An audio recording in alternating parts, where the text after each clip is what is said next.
Even if Donut County was a somewhat mediocre game to play, it might still be worth looking into simply because it's damn funny. It's a game about an amoral raccoon making people fall into holes, and the banter between the raccoon and the denizens of Donut County that get swallowed in said hole is hard not to love, as silly and contemporary as it is. The raccoon runs a donut shop, and every time someone uses an app to order a donut, they instead get the hole. The hole of the donut. Not the donut, a hole, and you get to play as the hole. It's a hungry, gaping hole that you have to stuff and fill to bursting point. You can shove carrots in your hole, you can stuff traffic cones in your hole, you can even fill your hole with water and squirt it out everywhere. The hole starts small, but as you swallow more things, the hole widens up, allowing you to swallow even bigger things and put them deep into your hole. On an immediate level, it echoes Katamari Damacy in that you start as this small little thing that grows to become a truly destructive terror. But it's a lot more laid back. You don't get time limits, you're not racing against anything, you're just working out how best to get everything that's on the screen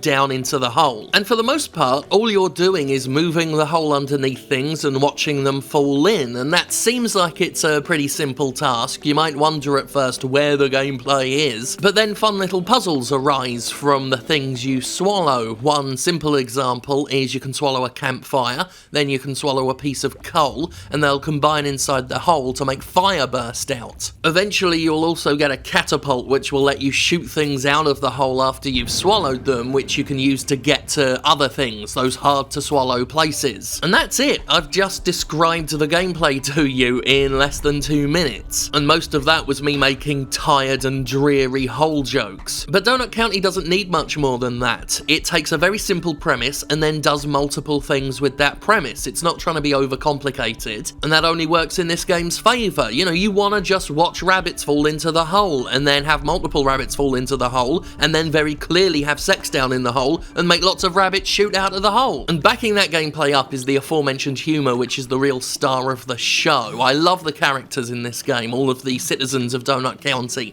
They've all got their own little quirks, their own weird personalities, and they're all incredibly silly.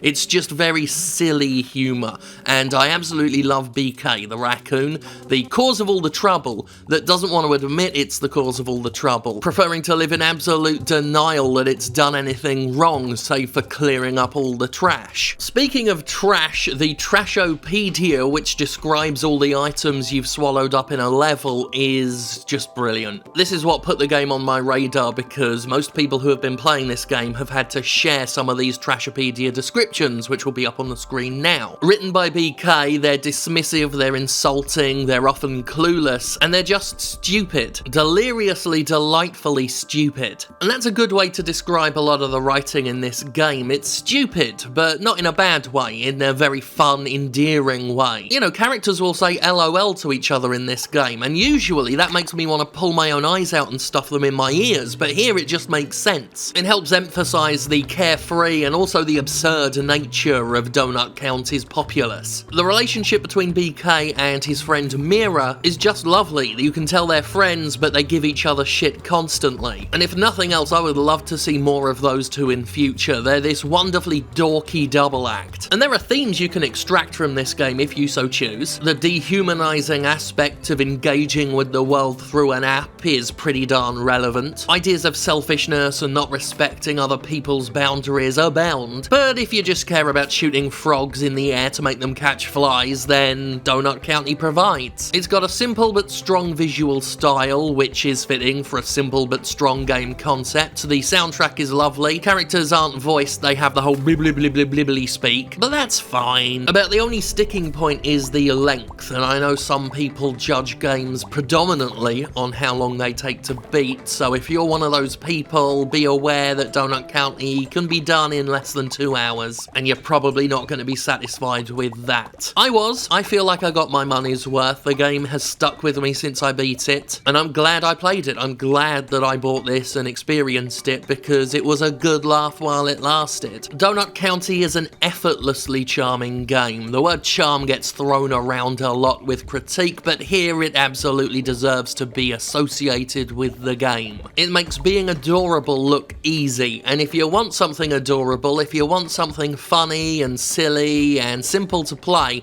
then Donut County is absolutely your type of thing. Some people aren't going to see what the fuss is about with this at all, but there's going to be a good subset of people who will absolutely fall in love with it. And that's good, because it's worth falling in love with. It's a very lovable game. And that's Donut County. I'll keep this review short and sweet because that's what this game is. It's short and it's sweet. And it accuses bees of wanting to kiss their mum's butt, which, I mean, I'll give it this. I've not seen that in a game before.